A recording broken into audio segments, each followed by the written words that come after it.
noite. Que bom encontrar com vocês de novo nessa noite tão especial em que a gente estuda a palavra de Deus.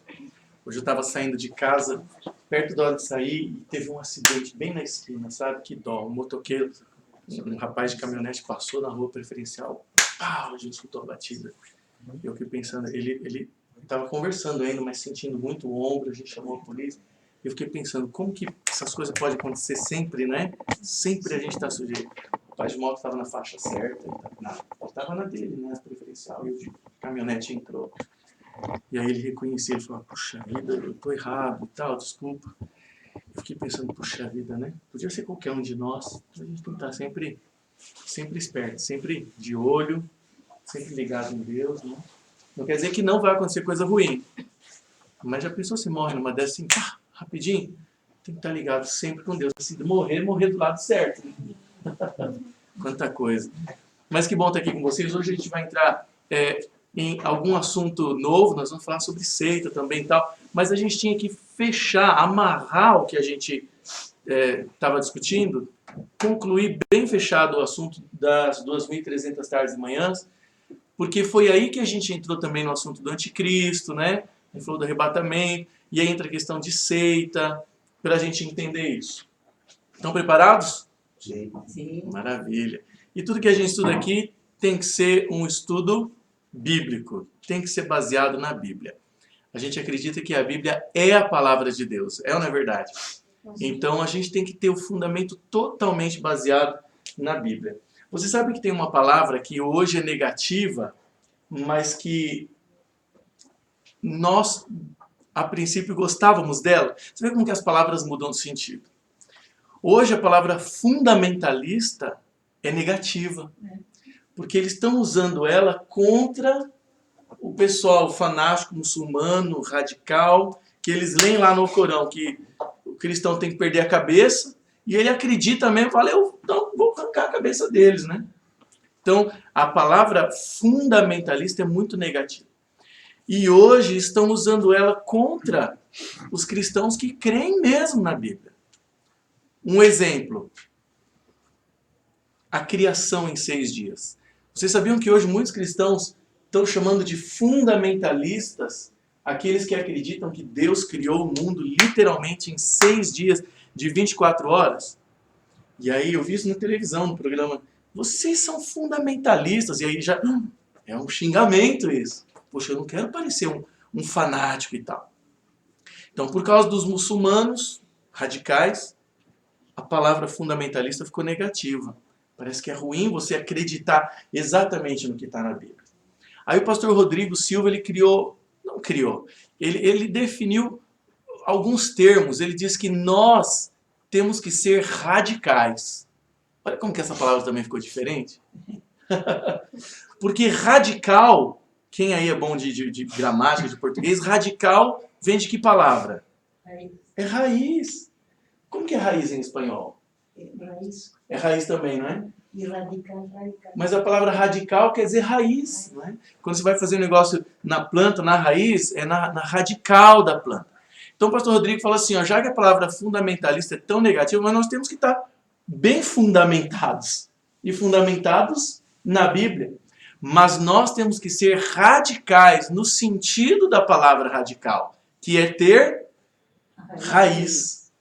Nós temos que ser radicais no sentido de que a minha raiz está na Bíblia. Então, mesmo que a maioria do mundo aceite, não, agora a gente crê assim, agora é reencarnação. Mesmo que 90% acredite nisso, eu vou, peraí, essa é a crença da moda. Mas o que diz a Bíblia? E aí eu vou escolher se eu vou com a onda, com a maioria, ou se as minhas raízes me permitem permanecer firme na fé bíblica. Tá? Então, se alguém te acusar de fundamentalista, hoje está ruim essa palavra. A gente tem que dizer que a gente é bem fundamentado na palavra, não em teorias humanas. Mas a preferência hoje é, eu sou radical na Bíblia. Se eu não sou radical, eu não tenho raiz. Aí eu vou aonde a maioria me leva. Qual é a crença popular? A crença popular agora é o arrebatamento secreto. É a maioria? Então eu estou dentro. Peraí. O que a Bíblia diz? Nós acabamos de estudar várias vezes o que a Bíblia diz. E nós entendemos que teoria do arrebatamento secreto é uma distorção. é uma distorção, é uma farsa, é um erro. Se a gente for se basear na Bíblia, a gente vai ver que ela surgiu há menos de 200 anos. Ah, mas puxa, todo mundo... Aí a gente escolhe, eu vou com a onda com todo mundo ou eu vou estar na Bíblia. E a gente viu alguns assuntos outros também, sobre a volta de Jesus, né, que é o contrário do arrebatamento, sobre a ressurreição. A ressurreição acontece na volta de Jesus. Mas muitas pessoas acreditam que a gente já vai para o céu na hora que morre. E a gente viu que isso não tem como, biblicamente falando. A gente viu que pega uma passagem daqui, pega uma dali, mas que acaba contradizendo o contexto de onde ela está. Esse assunto que a gente está terminando hoje, do santuário, a maioria das religiões não aceita que tem um santuário no céu. E a gente leu várias vezes. Hebreus, capítulo 8, Paulo fala assim, ó, capítulo 8, verso 1. A suma do que eu estou dizendo, Paulo fala, o que é? É que temos um sumo sacerdote no céu, à destra de Deus, ministro do verdadeiro santuário que o Senhor erigiu, e não homens. E várias passagens em Hebreus falam isso. Que Jesus está no céu, num lugar que deve ser maravilhoso, que eu vou chamar humanamente falando de escritório de Deus. Onde ele está resolvendo um problema que está acontecendo no universo. Ele está lidando, ele está mostrando para o universo como que ele está lidando com um problema no universo. Qual que é esse problema? Qual que é esse problema? É o pecado. Que é o grande conflito entre o bem e o mal. E está centralizado aqui, né? Na Terra. Deus tem um lugar onde tem o livro da vida, tem o livro memorial. A Bíblia chama de livro para a gente entender alguma coisa que dá para registrar. Até os pensamentos, diz a Bíblia. Até os pensamentos. As intenções. Se a gente, com a nossa tecnologia humana, conseguiu chegar no iPad, no iPhone, o que é que tem no céu? Imagina para os anjos registrar. Então, nesse local, é onde vai ter um tribunal, tem testemunhas, tem o livro da vida, tem o livro memorial e tudo mais. Que era tudo representado na terra por um santuário com tenda de couro de animal e tal que a gente estudou. Então, tudo aquilo que acontecia era um símbolo de algo muito maior. Deus está lá, num lugar ao lado de Deus, num tipo de um tribunal ali, analisando o pecado da terra. E a gente viu que... Eu ia passar pelo controle remoto. A gente viu que o anjo mostrou para Daniel, em Daniel 8,14, que em 2.300 tardes e manhãs o santuário seria purificado. E a gente viu que o santuário da terra não pode ser, por quê? Não existia mais. Tá? Então ele está falando do santuário no céu, do verdadeiro tabernáculo ali. Só para a gente passar mais uma vez aqui, para fechar, para deixar bem claro. Os 2.300 anos, o anjo fala para Daniel, Daniel, desde que sair da ordem para restaurar Jerusalém, está em ruínas. Isso foi no ano 457. Até, né, finalmente lá, são 2.300 anos e o santuário será purificado. Mas a gente viu que antes ele deu umas pistas para a gente seguir, lembram?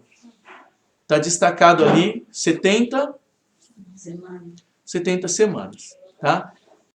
Dos 2.300 anos totais, 70 semanas, ou 490 anos, seriam separadas para poder entender o todo. Dessas 70 semanas, a gente já viu o que aconteceu. O anjo fala para Daniel que essas 70 semanas serviam para selar toda a visão. Tá aqui, ó, 70 semanas que a gente estudou tanto, né?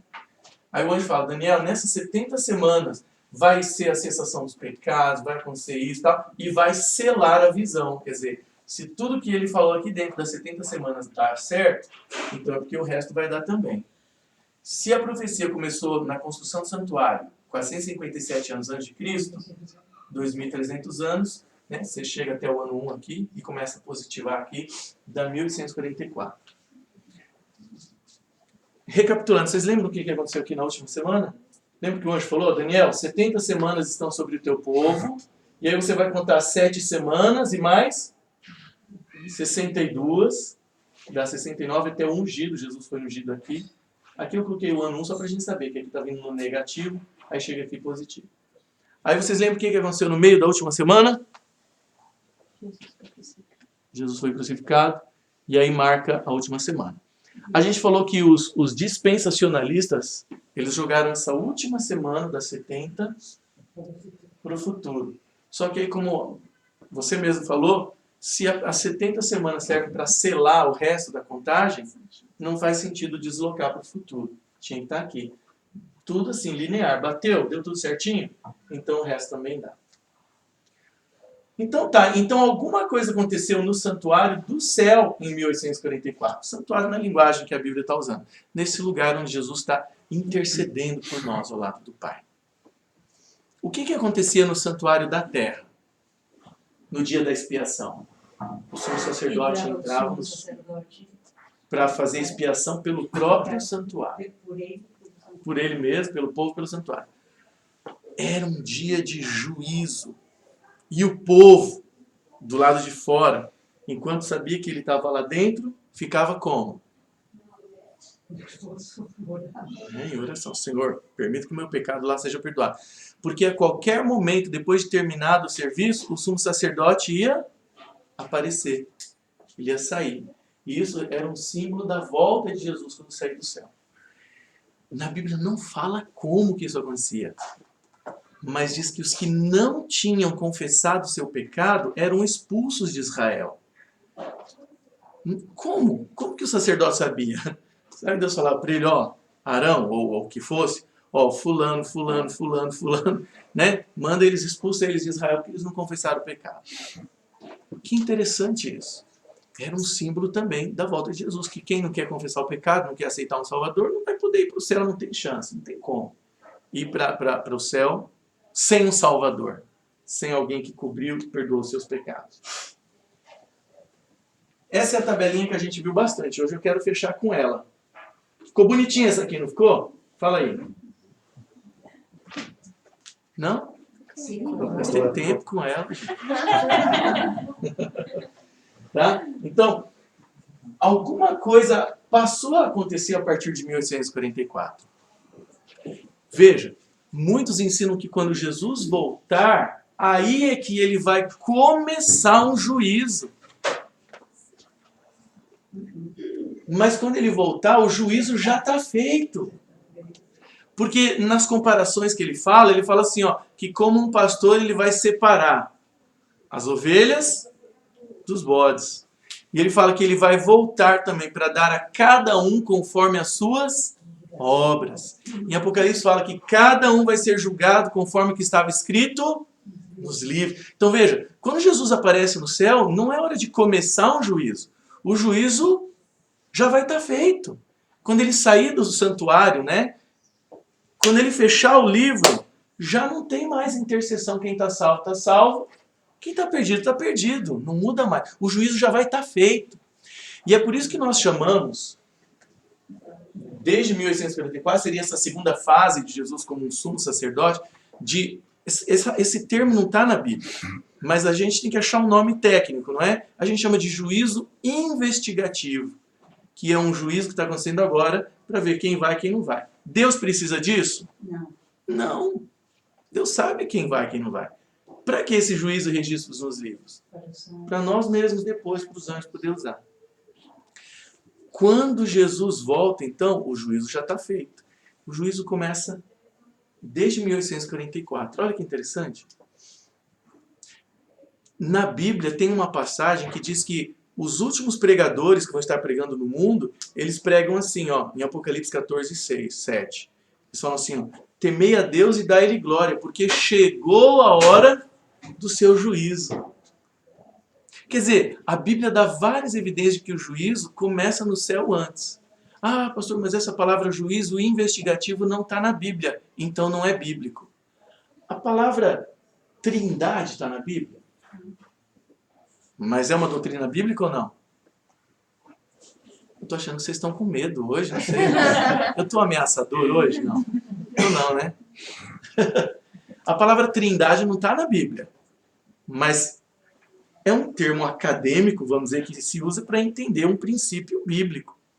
A palavra teocracia não está na Bíblia, mas a gente sabe que Israel eram regido pela teocracia. A palavra encarnação, quando Jesus se tornou um de nós, não está na Bíblia, fala o verbo, mas são termos técnicos. Então, para a gente entender, a gente fala que o que está acontecendo agora, que é correspondente ao que acontecia no santuário da terra, o sacerdote fazia lá o juízo do dia da expiação, é o que está acontecendo agora, é o juízo investigativo. Quando Jesus sair de lá, já é a volta dele. Quem está julgado, quem não está, não vai poder subir para o céu. Que diferença faz isso? A diferença que faz é que eu sei que o meu nome está passando agora lá no céu. Porque vai começar pelo seu povo. Sim, a Bíblia fala que importa que o juízo comece pela casa de Deus. Interessante isso. Então a gente tem que saber que há um juízo no céu. Ele já começou faz tempo. Começa pelos que já viveram antes, né, desde Adão, mas vai passar por nós também em algum momento. Quando Jesus voltar, o nosso caso está decidido. Quem que eu estou seguindo agora? De que lado que eu estou? Abra sua Bíblia em Apocalipse 14, por favor. Apocalipse 14.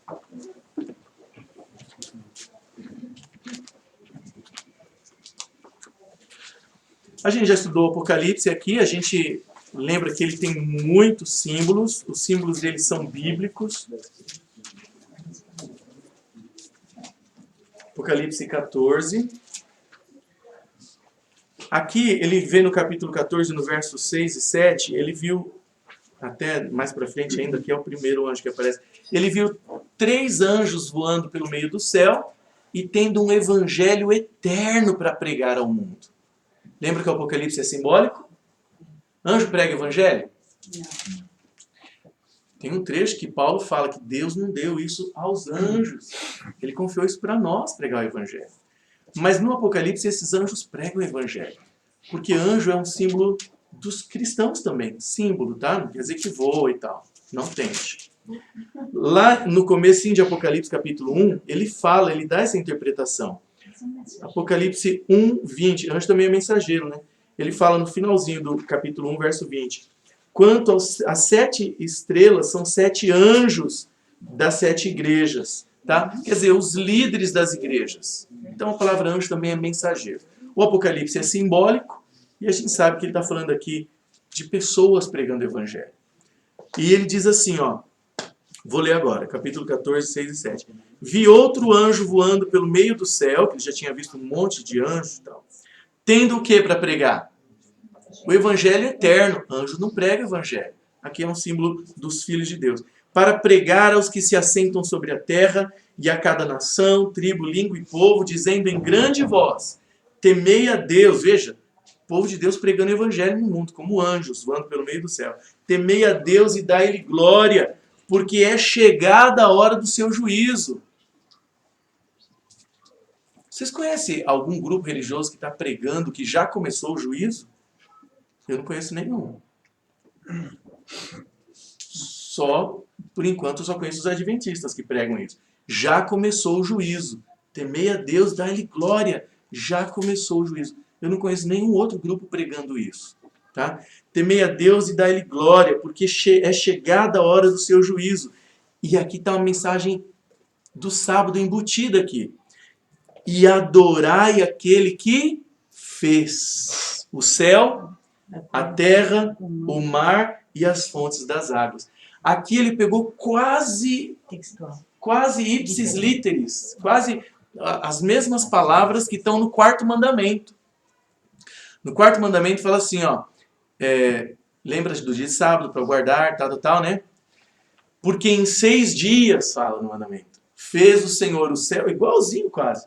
Porque em 6 dias fez o Senhor os céus, a terra, o mar. E aqui fala, e as fontes das águas, mas ela fala, o céu, a terra, o mar e tudo que neles há. Mas veja, em nenhuma outra parte da Bíblia aparece esse trecho tão parecido ali com o 4º mandamento. E o Apocalipse nem faz citações grandes de outros trechos da Bíblia. Esse é um trecho até grande. Aquele que fez o céu, a terra e o mar, ele extraiu do 4º mandamento, porque essa é parte da mensagem que tem que ser pregada. O juízo já começou. Temam a Deus, deem glória e adorai aquele que fez o céu, a terra, o mar e as fontes das águas.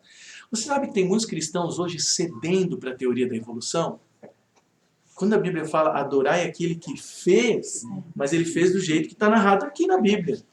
E a Bíblia fala assim, ó, porque em 6 dias fez o Senhor os céus, a terra e o mar. 6 dias. Quarta-feira passada teve uma convenção aqui em Maringá, eu não pude ir porque eu já tinha um compromisso, mas você foi. Você e o Everton foram. Sim.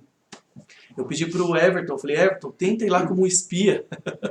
E ele depois disse que foi com você. Depois eles foram no nosso evento no sábado. Foram também? Que bom. Foram, eles foram. Quarta-feira passada teve em Maringá um encontro de batistas evolucionistas.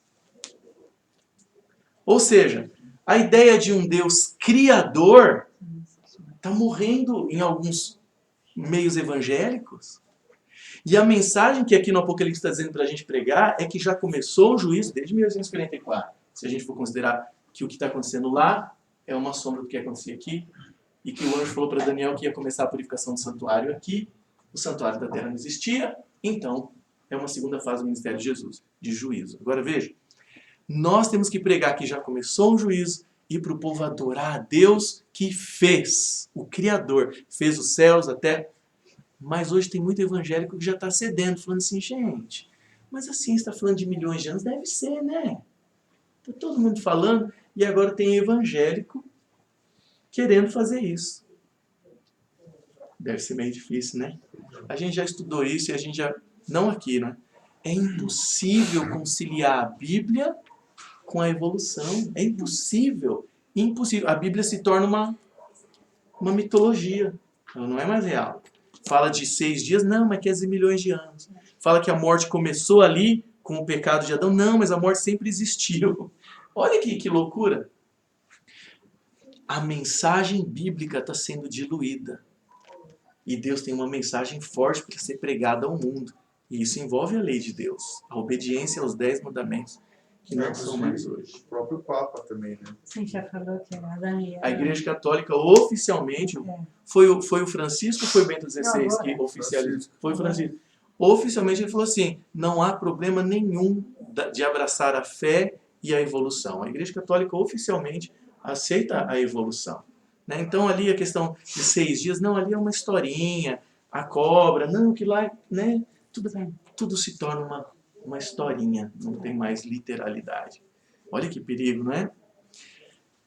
Tudo bem, e aí a gente falou do anticristo também. O que vem agora? A Raquel perguntou. Onde é que nós estamos, Raquel? Então veja. Raquel, eu. Essa daí. Voltando, Bruno. É a doutora Raquel. Não, pode me chamar de Raquel. Pastora Raquel. Doutora só na universidade. Olha só. Nós estamos aqui aonde? De acordo com os do arrebatamento, essa semana foi jogada para frente, não é Jesus que morre aqui no meio, que aparece no meio da semana. Para eles é o anticristo que vai aparecer e fazer uma coisa. Né? Joga para frente. A Raquel falou assim, onde é que a gente está? Ó, a gente está proporcionalmente aqui, então, né? Por aqui, sei lá, aqui assim. Eu vou esticar a linha. Quais são os próximos eventos? O arrebatamento da igreja? Qual é o próximo evento? A volta de Jesus, não é? É a volta de Jesus.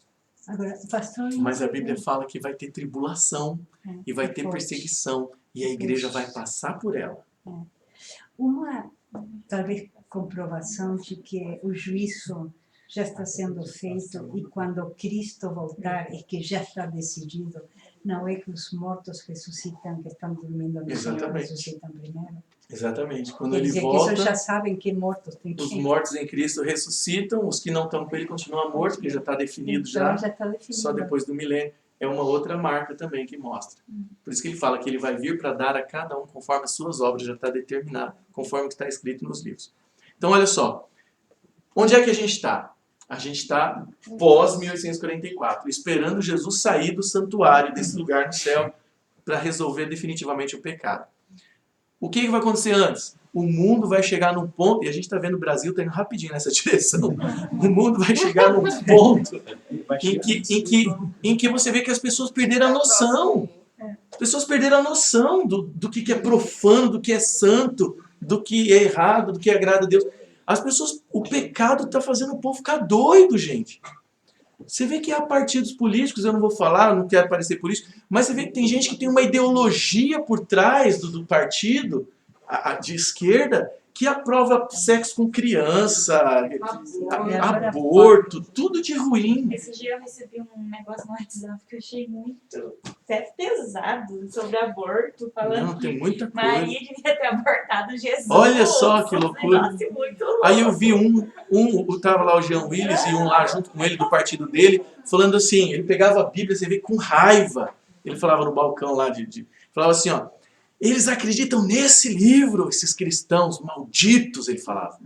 Eles acham que isso aqui é verdade e tal. Então veja, o povo está perdendo a noção, está rejeitando Deus. Tá querendo E a política envolver, está... né? Olha, a gente está vivendo Um períodos... político aí falou que é arma é nada, que ele vai arma doutrinar dele é o a Bíblia. povo com a Bíblia. Querendo ou não querendo, Eu vi, ele vai, tem um doido ele aí vai também. fazer o povo engolir a Bíblia. Quer dizer, Nossa! é uma opressão, uma opressão. Então, gente, olha, a gente está vivendo um período já ruim. E Deus diz na Bíblia que o mundo vai chegar numa espiral assim de afundar tanto no pecado que eles vão obrigar todo mundo a fazer do jeito deles. E a igreja vai passar por isso, porque Deus vai mostrar para o universo que é possível ser fiel, mesmo nas trevas, mesmo na mais dura prova, mesmo contra a grande maioria. Deus quer mostrar para o universo, é Como ele possível falou, ser fiel. na cadeia, cantando e louvando. Na cadeia e tudo. Então, não faz sentido, como os do arrebatamento dizem, que Deus vai tirar a igreja do mundo para ela não passar pela prova. Mas é isso que mostra o que Jesus pode fazer com eles. É ficar na prova. Eu quero mostrar um versículo para vocês. Posso Eu perguntar separei aqui no uma meu coisa celular. antes? Pode perguntar. Eu tenho mais dúvidas que respostas. Que bom. Eu também. Quanto mais leio, menos sei. Mas as assim, coisas vão se encaixando. Sim. Mas isso quer dizer, na sua opinião, que nós estamos na tribulação, considerando os terremotos, considerando os maremotos, considerando tanta coisa ruim, essa perda, essas coisas que de repente, como aconteceu há não sei quantos anos, eu não lembro se 2, porque eu vim correndo tanto nessa vida, mas teve, não sei se foi na Tailândia, eu não lembro mais, que teve um maremoto e uma criança se salvou num berço que o colchão, eu estou usando isso, que foi muito legal. Um colchão passou pela porta do quarto e saiu nadando e a criança se salvou. Quer dizer, na verdade, se você crer em Deus ou não, você é obrigado a pensar que um ser que você não conhece realizou um grande milagre. Né? Então, essas coisas já não é uma tribulação de você ouvir falar ou ainda não chegou. Ainda não. Como Porque, vai ser essa tribulação? Como Terrível. nunca existiu. Como então, nunca existiu, diz a a Bíblia. Bíblia diz assim. É quando o mundo nunca chegar no existiu. fundo do poço. Nós vamos ver essa passagem. É? Porque, ó, Muito antes do pior. diabo ser destruído, antes dos ímpios, olha só, Deus não quer que ninguém tenha dúvida de que o pecado é muito ruim. Porque tem gente que ainda não acha, né? Nossa, com tudo isso acontecendo? É. Você vê que tem gente brincando com crucifixo, chutando, né, tal. Ainda não sabe, não, o pecado é bom, vocês crentes são doidos, né? Então vai chegar num ponto que quando o pecado tiver que ser destruído e o que não quer largar, que ninguém tenha dúvida. Não, Senhor, realmente o pecado é muito ruim mesmo. O pecado tinha que acabar. E os que não querem ser salvos não vão ser. E ninguém vai falar assim, puxa, será que Deus errou? Então vai ter que chegar nesse ponto. Eu quero ler um texto com vocês, que está no Apocalipse, capítulo 3. Muitos usam esse texto, Apocalipse 3:10, usam esse texto para dizer que a igreja vai ser libertada antes da aprovação. Mas eles estão usando esse texto de maneira contrária ao que está no contexto. Olha só, Apocalipse 3:10, Deus fala assim, ó, como guardaste a palavra da minha paciência, também eu te guardarei da hora da provação, ou tentação, depende da tradução, que há de vir sobre o mundo todo para tentar os que habitam sobre a terra. Eu também vou te guardar. Agora veja, Deus guardou Ló e as filhas e a esposa da destruição em Sodoma e Gomorra, certo? Mas eles passaram no meio tudo Vai voando, guardar. entendeu? A mulher do Ló, exatamente, ele não falou que vai tirar, Sim. vai guardar no meio da prova. A mulher do Ló ainda parou, será que eu vou mesmo? Né? E as minhas coisinhas, será que eu vou, não vou? E ficou para trás, acho que lava vulcânica ou cinza vulcânica pegou ela. Quando diz que ela virou uma estátua de sal, é uma tradução que não é a melhor. Ela virou uma coluna, um pilar, alguma coisa assim. A mesma palavra em hebraico para coluna, pilar, poste ou estátua. Porque o povo adorava também os postes ídolos. Então é a mesma tradução. Então provavelmente foi uma coluna, alguma coisa lá que pegou. Vocês já viram os corpos de Pompeia? Já viram na internet? Digita lá Pompeia. As pessoas que morreram com o Vesúvio, elas estão lá ainda. Sim, eu digo.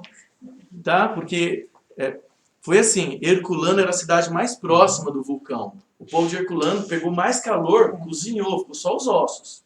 Aliás, tem umas histórias bem interessantes lá de ossos abraçados, assim, com joias, muito interessante para imaginar a história. Então, eles estavam mais próximos do vulcão, a cidade de Herculano passou, cozinhou tudo, só ficou o osso. Mas eles estavam mais longe. Hã? As outras foram assim. Os outros foi a cinza vulcânica rápida, ia lá, encobriu eles. Talvez foi o que aconteceu com a mulher de Ló.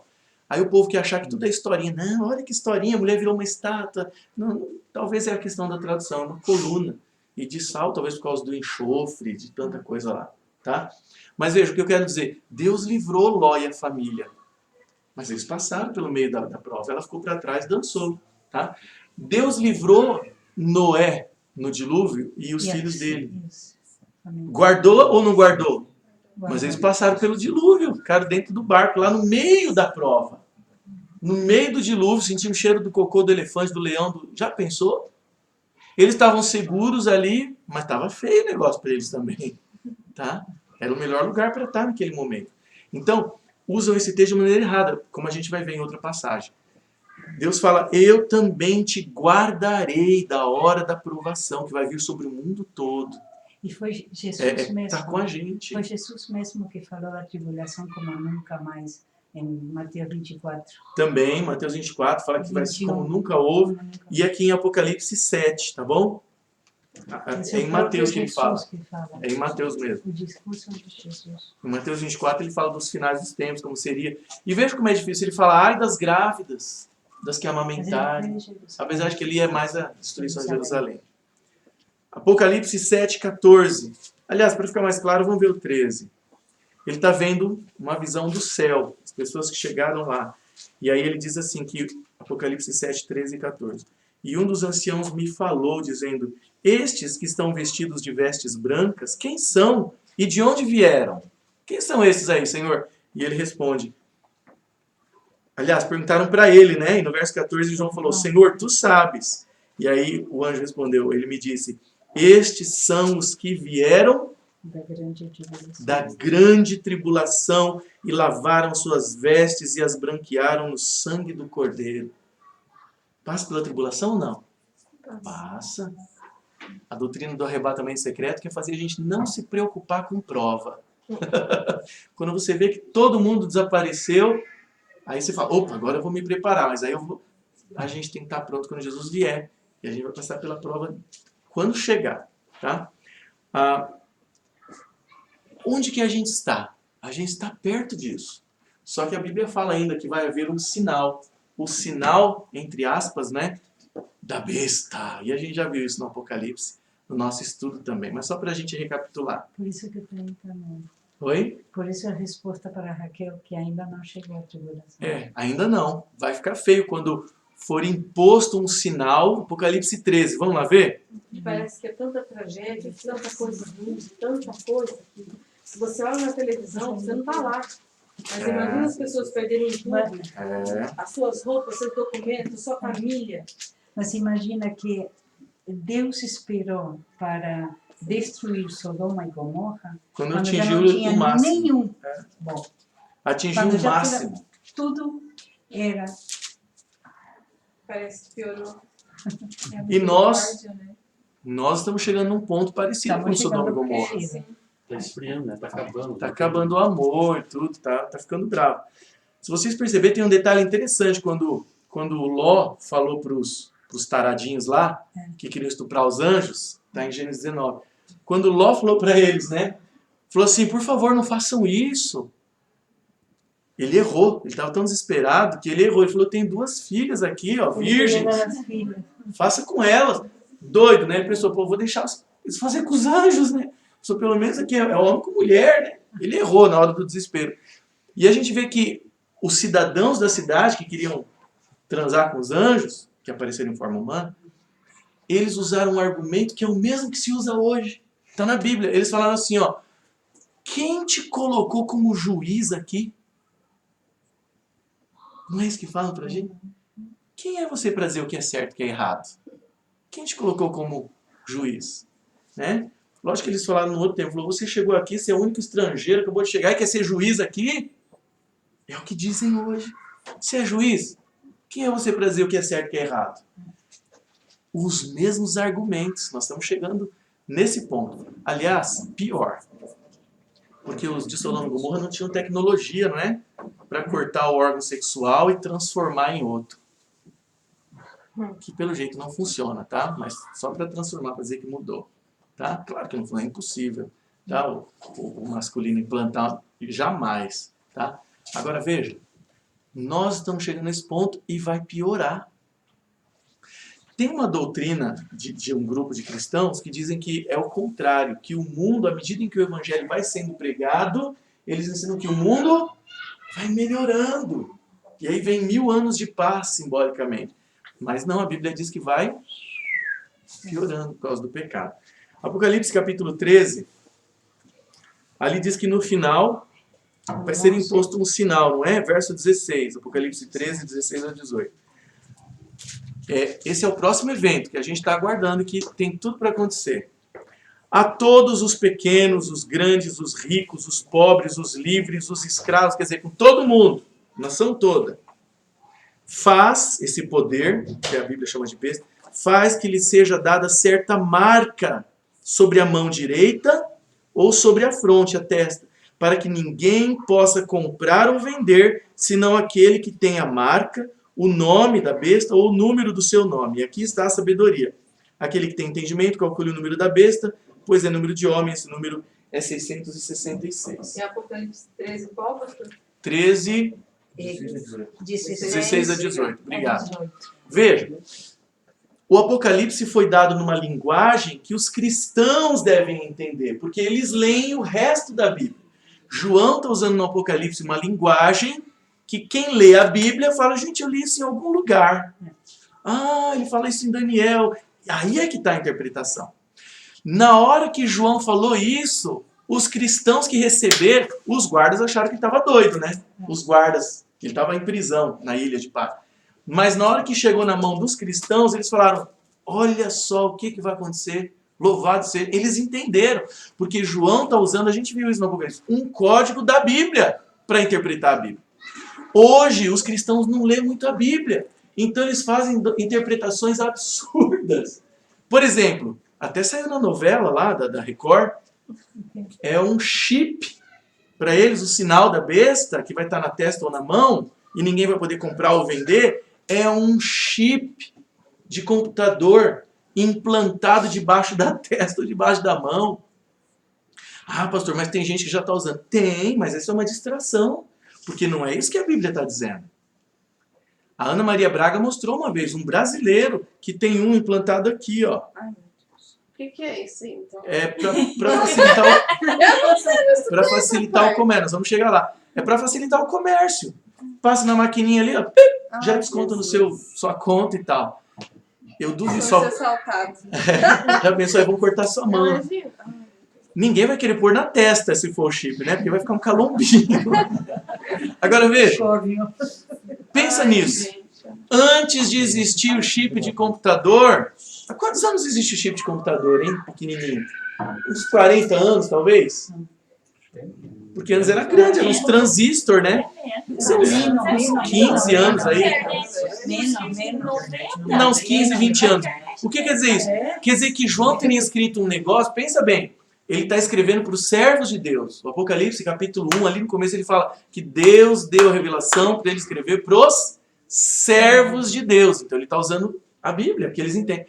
Quer dizer, se fosse o chip de computador, gente, os servos de Deus iam ficar sem entender o Apocalipse até 15 anos atrás, 2000 anos. Não é assim que Deus trabalha. Assim que o Apocalipse chegou na mão deles, lá no ano 100, eles entenderam que João está usando uma linguagem da Bíblia.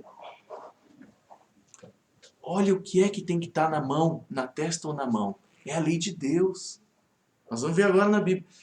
Esse poder governamental e que vai se supor religioso vai impor uma falsa lei de Deus para todo mundo cumprir. Porque a Bíblia fala que a lei tem que estar na nossa mão, que é um sinal de trabalho, e tem que estar na nossa testa, que é um sinal de inteligência, sabedoria, de razão. Deus fala que a minha lei esteja... Olha que coisa, vamos ver isso? É a lei de Deus que tem que estar na nossa testa, na nossa mão.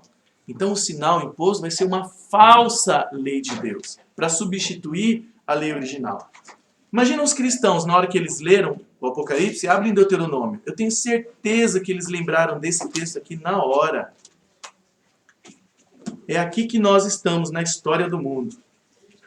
Esse é o próximo evento de tudo que falta acontecer. Essa imposição de uma lei falsa para as pessoas seguirem. 6. Deuteronômio capítulo 6,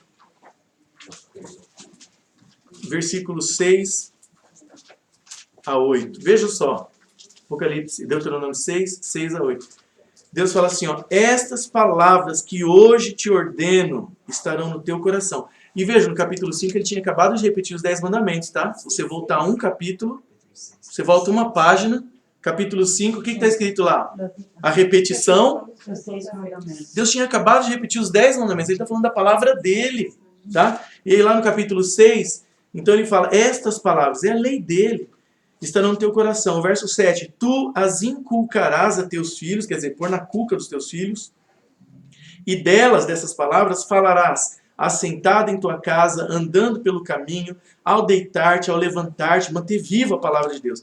E também as atarás como um sinal. Ó, e lá na frente, lá no Apocalipse, fala que vai ser dado um sinal na testa ou na mão. Porque está fazendo uma contraposição ao sinal de Deus. Deus fala, guardarás como um sinal na tua mão e te serão por frontal entre os olhos na testa. Então, simbolicamente, a lei de Deus tem que estar no coração, tem que estar aqui, ó, na minha razão, eu entendo por quê, e na minha ação, na minha mão. Não quer dizer que tem que escrever, ou grampear, ou colocar. Quer dizer, é a atitude e tal. E isso é tão importante que Deus fala 2 vezes isso. Vamos lá para Deuteronômio ainda. Porque quando ele fosse usar isso 1500, 1600 anos depois, quando João escreveu o Apocalipse, tinha que estar claro na cabeça do povo isso. Deuteronômio agora, capítulo 11. Verso 18. Você vê que tem todo um contexto, né? Ele está falando de mandamentos. Olha o verso 8, por exemplo, antes do 18. Guardai, pois, o que, gente? Guardai as palavras, os mandamentos que eu te ordeno. Está falando da palavra dele. E aí no 18 fala assim, ó. Ponde, pois, estas minhas palavras no vosso coração e na vossa alma. Atai-as, de novo, por sinal. É o sinal de Deus que a gente obedece. Na vossa mão, e para que estejam por frontal entre os olhos. Ensinai-as aos vossos filhos, falando e tal, tal, tal. Então veja, os judeus, eles fizeram... Eu esqueci o nome daquilo. Filactérios, obrigado. Eles pensaram, Deus quer que a lei esteja na mão e na testa, vamos fazer então tirinhas. Eles fizeram tirinhas de couro, em que estavam escritos os mandamentos de Deus. Aí eles põem uma pulseirinha aqui assim, e falam, ó, a lei de Deus está na minha mão. Ó. Né? E na testa também. Filactérios. Aí Jesus até fala que os judeus gostam de alargar os filactérios para todo mundo ver que ele tem a lei de Deus. Mas não era no papel. E ele tem a cerimônia dos cubos na testa, que representa... Representando os filactérios também, né?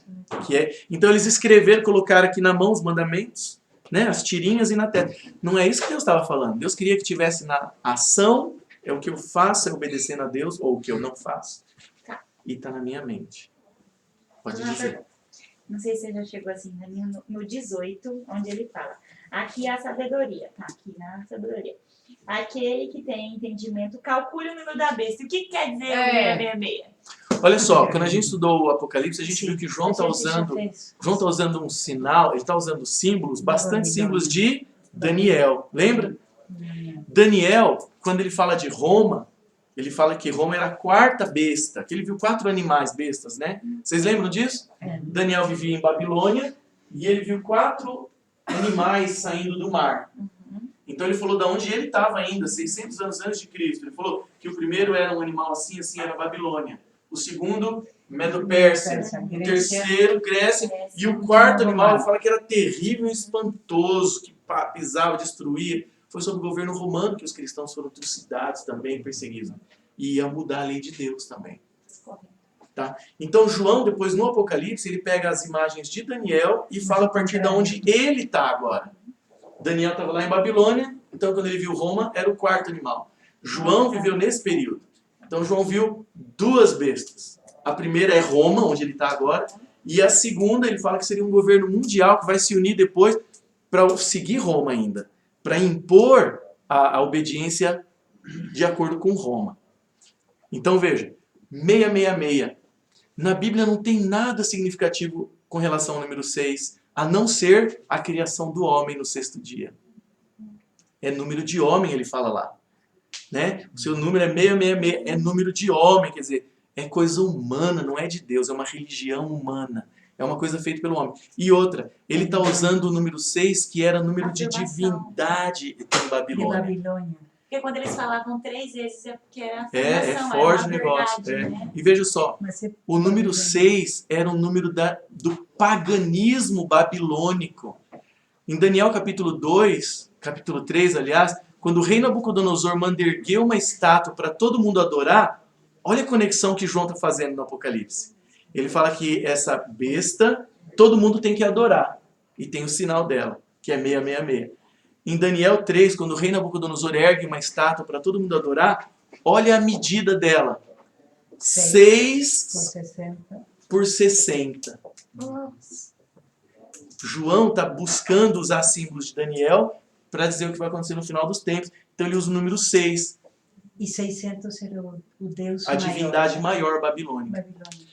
Os Então, babilônios têm força até hoje na história do mundo. Vocês já perceberam que o tempo, os astros, é tudo baseado no 6? O tempo. Por que 1 minuto não é 100 segundos? Por que é 60? Porque foram os babilônios que fizeram essa medida, baseado nos deuses deles. A hora, por que não tem, sei lá, 50 minutos, né? 50 ou 100, é 60. Porque era baseado tudo na divindade babilônica. Tudo. Então, o número 6 lembra o homem, criado no 6º dia. É número de homem, ele fala, é coisa humana, essa perseguição impondo sobre o povo. E ele traz também o paganismo de Babilônia, que eles estavam adorando ídolos e tal, e ele traz isso para o poder final, que vai obrigar o povo a seguir a lei humana. Tá? Esse restante dos 6 aí é o negócio da Babilônia. É para dizer que essa imposição para todo mundo é uma coisa pagã, é uma coisa baseada em coisas antigas. Olha só, gente. Então ninguém precisa ter medo do 666.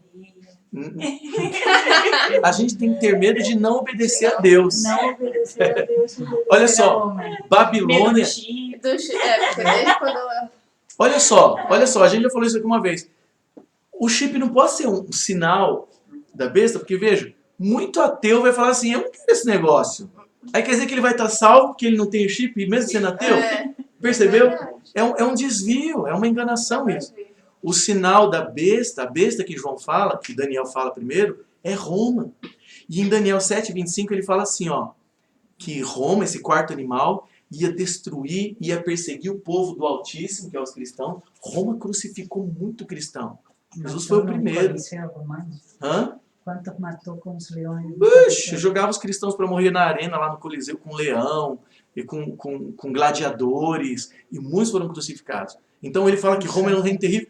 E no capítulo 7:25, Daniel fala assim, ó, e ele, Roma, esse quarto animal, a besta, né, a quarta besta, mudará os tempos e a lei. E Roma mudou a lei de Deus. De lembra-te do dia do sábado, hoje todo mundo fala guardar domingos e dias santos. Me mostra onde está isso na Bíblia. Mas por que até os evangélicos seguem esse mandamento hoje? A maioria. Está na Bíblia? Não. Porque quando Martinho Lutero protestou contra a igreja romana, eles abandonaram várias coisas. Eles protestaram contra o batismo de neném, protestaram contra as indulgências, protestaram contra a aguinha, protestaram contra um monte de coisa. E começou o movimento evangélico. Mas eles trouxeram de Roma algumas coisas. E uma delas é a guarda do domingo. Não tem autoridade bíblica nenhuma. O mundo hoje guarda o domingo porque Roma mudou. E os protestantes protestaram contra um monte de coisa, mas continuaram com isso. Por isso que os cristãos identificaram. Pensa bem, olha como que a Bíblia se conecta a tudo. Olha só, o povo não sabe isso, porque o povo não lê mais a Bíblia. Ah, é um chip. É na testa e na mão? Ah, é um chip. Ô, gente, vamos ler a Bíblia. O sinal da besta na testa ou na mão. Quem é a besta? Roma. Roma ia mudar a lei de Deus, Daniel 7. Lei de Deus. Aqui a lei de Deus é na testa ou na mão. É o sinal de Deus. Roma está querendo aqui aplicar a sua lei que ela mudou na testa ou na mão. Substituir a lei de Deus. Ficou claro isso? A lei de Deus diz, lembra-te do dia de sábado. Para o santificar. Quer dizer, separar para... Sabe o que quer dizer santificar na Bíblia, né? Santificar é separar para Deus. Mas aí hoje a maioria, se você perguntar na rua, você sabe os 10 mandamentos? Primeiro que quase ninguém sabe, né?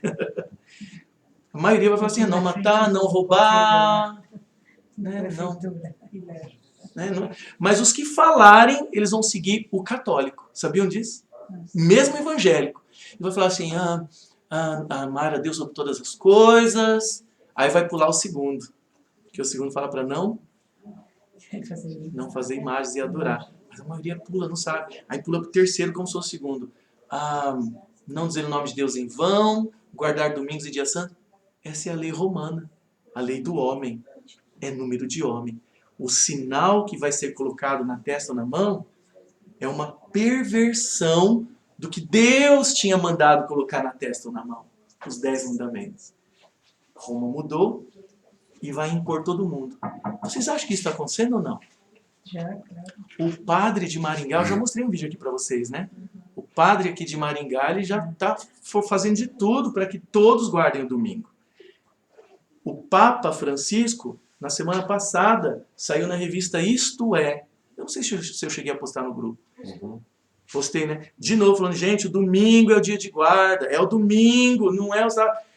E, gente, uma hora, todo mundo vai falar, legal. Porque ele não está querendo impor só como lei de Deus. Mas o argumento que ele está usando é a família, olha só, separa um dia para a mãe ficar com o filho, que é o que o padre de Maringá está falando no vídeo. Ele fala assim, olha gente, para que trabalhar no domingo, gente? A mãe trabalha todo dia, o nenê fica lá, para que no domingo? Separa o domingo. E ele fala assim, ó, o domingo não é só para os católicos, ele fala, é para todos os cristãos. Veja, um argumento bonito, mas não é bíblico. Quando vier essa forçação, ó, quem não trabalhar no sábado não vai poder comprar ou vender. Porque isso está contra. Gente, todo mundo vai aceitar isso. Todas as religiões falam, pô, que legal um dia para separar para Deus, pô, vamos lá, não é? Mesmo contra a Bíblia. Ou eu obedeço aí a Deus, ou ao homem. Até os ateus vão achar legal. Pô, que legal, um dia para ficar em casa. O governo falou, ó, vamos melhorar aí, ó, vai melhorar a questão de poluição, tal, a família. Um dia. Todo mundo vai aceitar. Tem gente que pensa que as igrejas vão se unir, essa profecia que diz que as igrejas vão se unir sob a mesma placa. Isso jamais vai acontecer. Jamais. As religiões vão falar assim, não, então vamos unir todo mundo com a mesma... Eles vão se unir na intenção de separar um dia, de acordo com o governo, contra a lei de Deus, para santificar. E Roma vai estar feliz com isso. Olha só, a gente tem um mundo em nossas mãos. Vai ser bravo. Não poder comprar ou vender. Isso faz muito mais sentido do que o chip na testa ou na mão. Porque agora eu estou sendo bíblico. Agora eu estou vendo o fundamento. Você acha que quando os cristãos receberam a carta de João, com esse código, sinal na testa ou na mão, Lei de Deus, sinal na terra. Você acha que eles não entenderam? Eles já tinham o livro de Daniel também, que fala que Roma ia mudar a lei. Eles falaram, gente, eu tenho certeza. Gente, Roma vai mudar a lei de Deus e vai impor para o povo no futuro. Eles não ficaram cegos, os cristãos, até 15, 20 anos atrás, quando inventaram o chip. Tá bom? Então é aqui que a gente está agora. A gente está vendo a Igreja Católica armando, preparando para que todo mundo descanse no domingo, vai ser muito bom para a família, e a gente vê que todo mundo vai entrar nessa. Todo mundo vai gostar disso. Mas se a gente não quer dobrar os joelhos a Baal, você vê, João compara com Daniel lá, quando tinha que adorar, os 3 amigos de Daniel. Se adora essa imagem da Nabucodonosor ou não, que era 6x6. Adora ou não, senão vai morrer. Vai ser a nossa posição. E agora, eu reverencio Roma agora, que está fazendo isso, ou eu reverencio Deus? Eu vou contra a maioria, mas é melhor eu estar junto com a maioria ou estar junto com a Bíblia? Para a gente pensar. É uma decisão Tá? importante. E aí Jesus volta depois dessa prova toda de perseguição, Jesus volta, tá bom? Eu quero ir para os finalmente aqui. Você ia falar de seita? Aham. Olha só, Jesus morreu, que nós vamos falar. Aqui é um outro grafiquinho tentando explicar 70 semanas, tem bastante disso. Agora que eu estou mexendo aqui, Raquel, que eu lembrei que eu estou te devendo esse negócio. Que bom que você lembrou. Eu ia falar agora que Estou te devendo 2, então. Olha só, tudo se resume a Jesus na cruz. Tudo é para a gente ser salvo. E Ele quer que a gente esteja com Ele firme na Bíblia. Se a gente não estiver na Bíblia, a gente vai ser enganado, viu, gente? Vai ser enganado facinho. Fala assim, eu não tenho chip na minha testa nem na minha mão. E vai estar com o sinal de Roma, não de Deus. Observando um falso dia, a falsa lei de Deus. Hoje, a gente falou sobre o dia da expiação, não é? E falou do juízo investigativo. Muitos irmãos evangélicos odeiam essa doutrina do juízo investigativo. E eles chegam a dizer que os adventistas são uma seita por causa disso. E eles mentem e são muito mal informados, como a gente vai ver esse pastor aqui, Batista. Chegam a mentir algumas coisas e falam, gente, não acredito que tá falando isso. É uma seita, porque... Tá. Veja só que interessante. Jesus morreu na cruz. Ali começou o ministério dele para nós. Concorda? Sim. Quando ele morreu, ele comprou a salvação para a gente. Mas se ele mesmo não estiver intercedendo, o que vale essa salvação? Então, o ministério de Cristo na cruz foi a maior parte de tudo. Mas se ele não ressuscitasse, por exemplo, valeria a cruz? Não.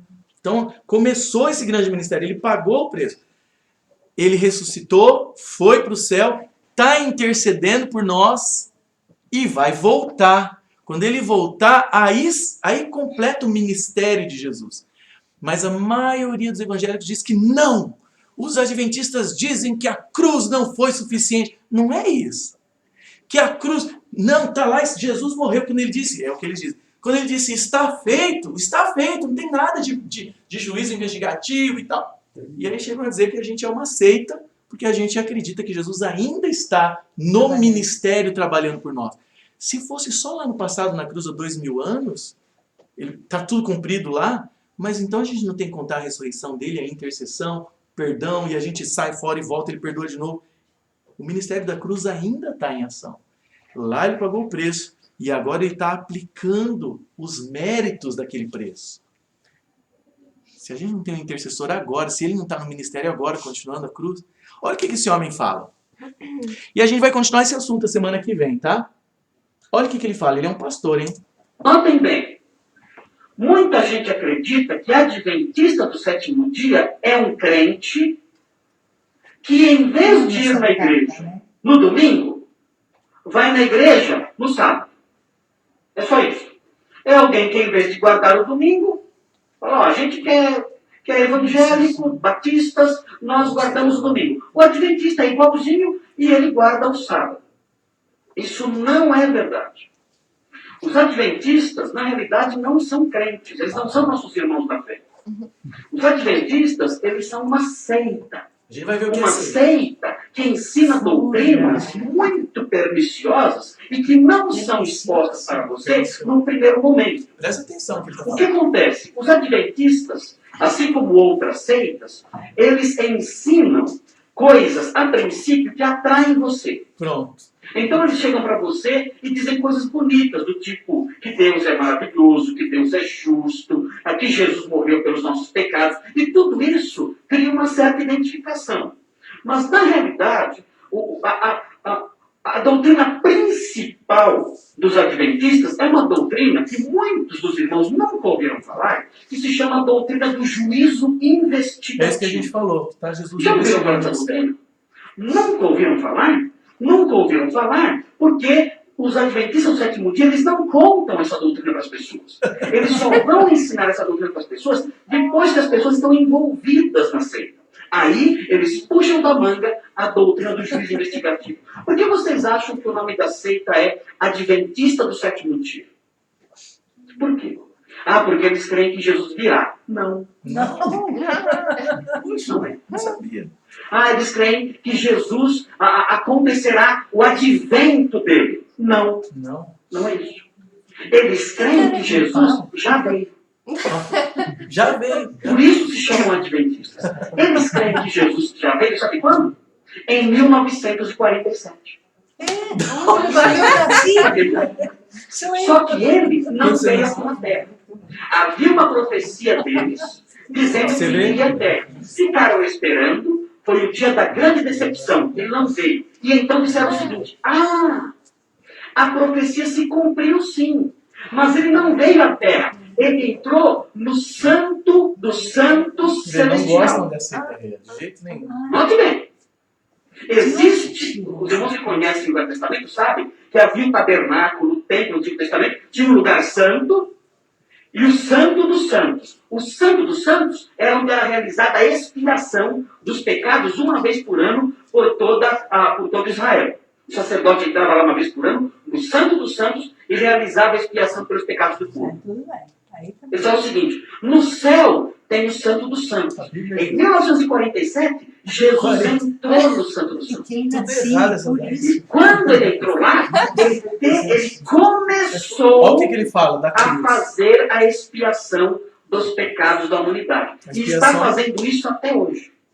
Jesus ainda está expiando, fazendo expiação pelos pecados da Eles humanidade. odeiam essa ideia. Desde o começo, desde lá do tempo de Caim, até hoje, ele está realizando essa expiação. Por isso chama juízo investigativo. Ele está observando os pecados de todos, os que creram nele, e está realizando a expiação até agora. Quando ele terminar de fazer a expiação, então ele vai voltar para o mundo acabar. Isso é verdade. Aí sim. Essa é a doutrina do juízo investigativo. É verdadeira essa doutrina? Claro que não. Quem inventou essa palavra? Quem inventou isso aí? Quem inventou isso foi Ellen White. Ixi. Ensina, profetiza dos adventistas. Ensina essas coisas. Então, adventista Quem é uma que você seita. inventou? Vários Ellen adventistas. White. Não A gente vai ver pense que o semana que vem. adventista é um irmão na fé, não é. Ele crê nessas coisas, doutrinas estranhas, que vão contra a palavra de Deus. Jesus, quando morreu na cruz, o que ele falou? Últimas palavras dele. Está Ó, tá consumado. cumprido, Ele então fala, não foi. está não. Não está não. Tem ainda que fazer expiação celeste. Vai ter que dar um jeito aí. É assim que eles creem. Então, cuidado. Vocês perceberam? Então ele fala assim, não, quando Jesus falou lá, tá cumprido, acabou, não tem expiação. Gente, se Jesus não está intercedendo agora por nós, como é que fica, gente? O ministério da cruz foi lá, quando falou está cumprido, ele pagou o preço, estava morrendo. Mas hoje ele está aplicando. Sim, não, e a Bíblia fala muito do santuário, como a gente viu, e tem mais. Agora vejam, quem ouve essas coisas, e eles fazem muito isso por aí. Até o pastor Jacó, viu, Dilane? O pastor Jacó é gente boa, mas ele também está divulgando coisas que ele ouviu e está passando para frente sem saber. Ele também. Agora veja, eu tenho que seguir a Bíblia ou eu tenho que seguir o que a maioria pensa? Se puder me mostrar na Bíblia que está errado, eu não vou seguir o que está errado. Mas a gente tem que casar tudo hermeneuticamente ali, tem que ser bíblico. Agora veja, o que é uma seita para a gente fechar o encontro de hoje? Depende do ponto de vista de quem vê. Veja, quando Martinho Lutero fez o racha lá com a igreja, os protestantes começaram, pequenininho, quem que era a seita? Depende do ponto de vista. Do ponto de vista da igreja maior, esses protestantes eram uma seita. Se você procurar o que é seita no dicionário, vai dizer assim, ó, que é um ponto de vista religioso que se difere da maioria. Mas e se a maioria estiver errada? Quando Paulo começou a pregar o evangelho e o cristianismo estava crescendo, como que o cristianismo era chamado? Vamos ver? Peguem a sua Bíblia. Nós estamos terminando já. Abre aí, por favor, em Atos, capítulo 24, 5. O cristianismo estava crescendo, mas a maioria, do ponto de vista religioso, não estava gostando disso, não. Era uma coisa diferente da maioria, então era seita. Seita, no termo original, quer dizer uma facção, uma divisão, um ramo, na língua original, mas que ganhou um termo negativo. O que é uma seita? Seita é uma coisa ruim, está fora do padrão. Mas o cristianismo foi chamado de seita no começo. Atos, capítulo 24. Deixa eu ver aqui de novo. Sim. Versículo 5. Como você falou a definição de seita primeiro, achei mais bonitinho. É um ponto de vista religioso que é diferente da maioria dominante. Obrigada. Agora veja, quando Martinho Lutero protestou contra a maioria dominante estava errada, religiosamente falando. Agora o cristianismo também, quando começou o cristianismo, a maioria dominante eram os judeus que não aceitaram Jesus. A maioria dominante estava errada. Olha como é que o cristianismo foi chamado aqui, ó. 24:5.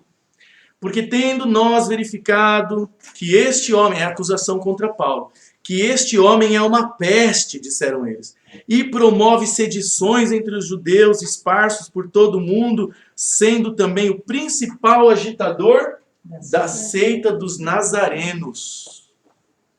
Uma referência a Jesus de Nazaré. Eles passaram a ser chamados de seita dos nazarenos. Seita dos nazarenos porque era em menor número. É, porque em menor número... Estava em Roma. A maioria estava fora. Sim. Outra passagem aí, do capítulo 24, versículo 14 e 15. Olha o que diz lá. Paulo agora se defendendo. Porém, confesso-te, Paulo diz, que segundo o caminho, com C maiúsculo, que eles chamavam o cristianismo de caminho também. Conforme o caminho, a que chamam seita, ou heresia, a palavra original é haereses, heresia. O caminho que chamam seita, assim sirva ao Deus de nossos pais, acreditando em todas as coisas que estejam de acordo com a lei e nos escritos dos profetas, tendo esperança em Deus, como também estes a têm, de que haverá ressurreição, tanto de justos como de injustos. Paulo fala, olha, eu confesso que esse caminho que chamam de seita, é nesse caminho que eu estou servindo ao Deus, crendo na Bíblia e no que disseram os profetas. Quer dizer, a maioria que não era seita, não estava seguindo mais.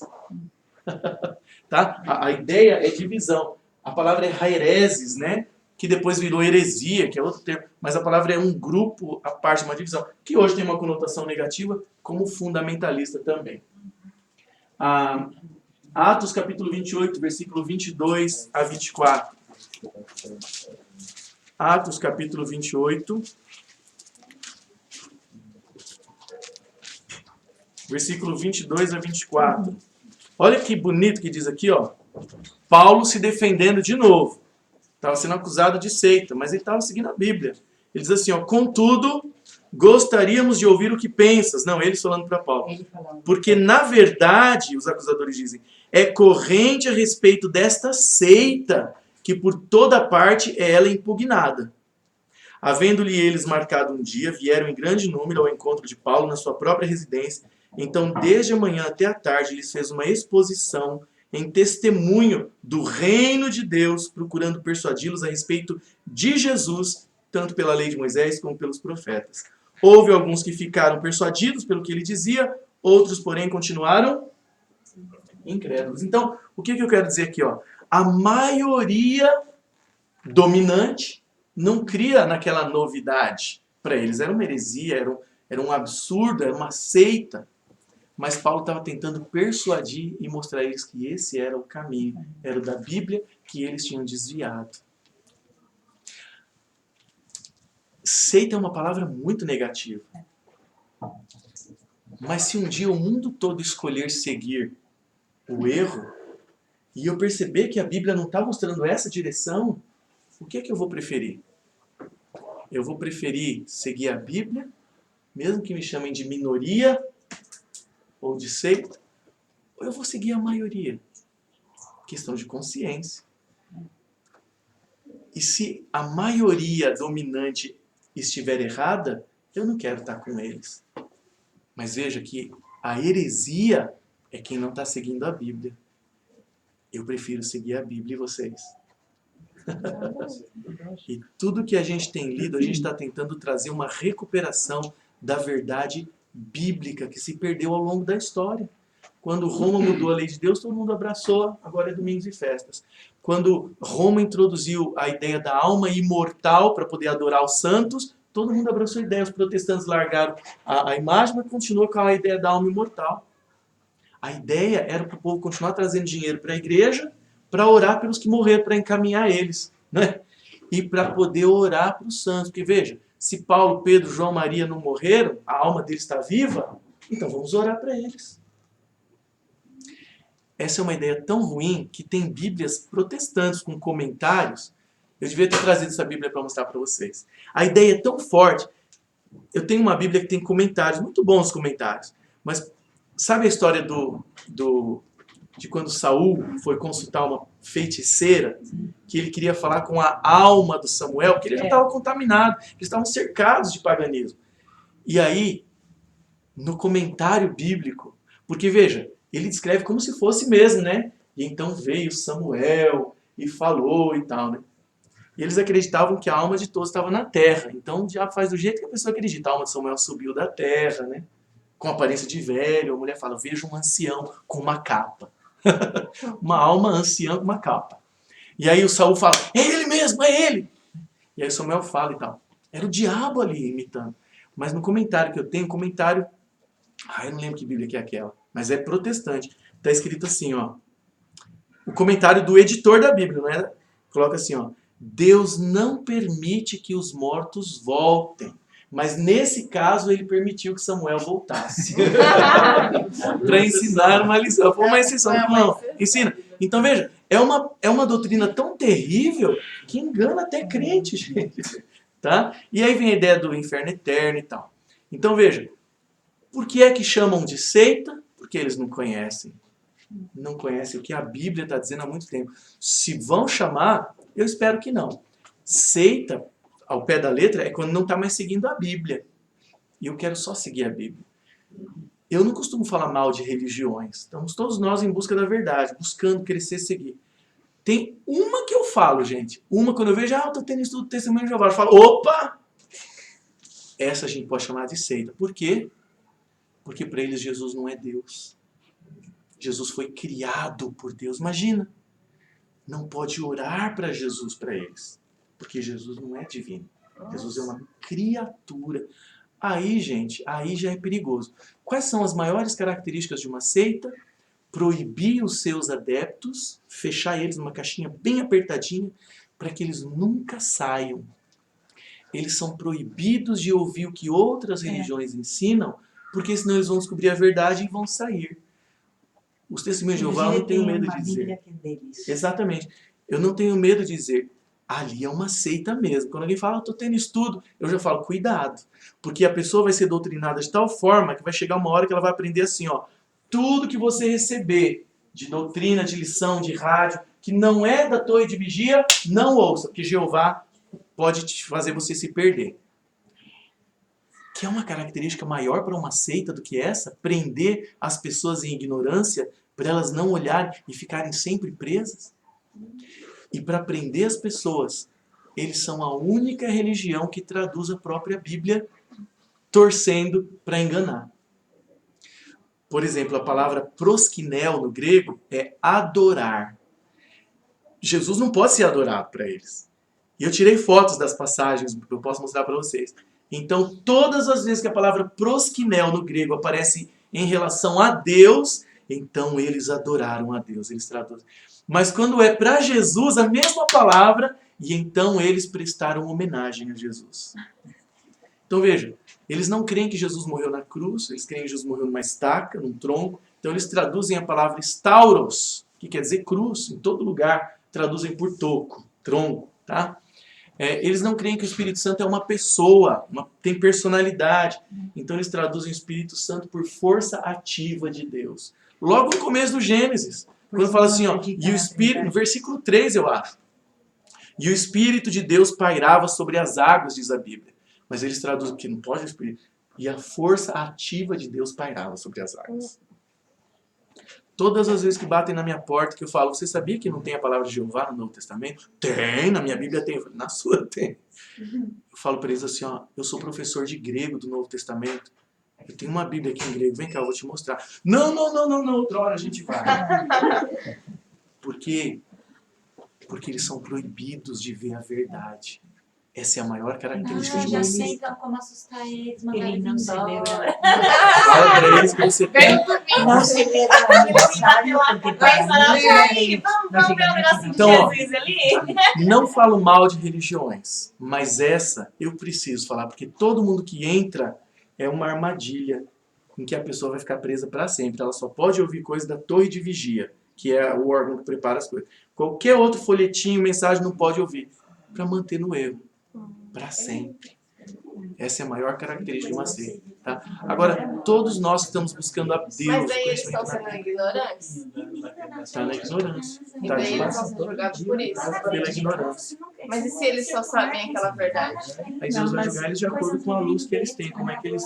A Mas sinceridade, a também verdade eles deles. respeitam. Mas aí eu discordo um pouquinho, porque se bem eles estão na ignorância, eles rejeitam saber A verdade. a verdade. Ah, tá. Então, Eles são diferente. proibidos, tá? A gente pode trazer, eu quero, se vocês quiserem, eu posso trazer semana que vem alguns desses textos que mostram assim contraditório com a tradução da Bíblia, uma incoerência na tradução e algumas citações da Torre de Vigia que rege eles para mostrar que eles não podem ouvir nada, nem ouvir, nem receber, nem participar, senão Jeová vai cancelar a salvação deles.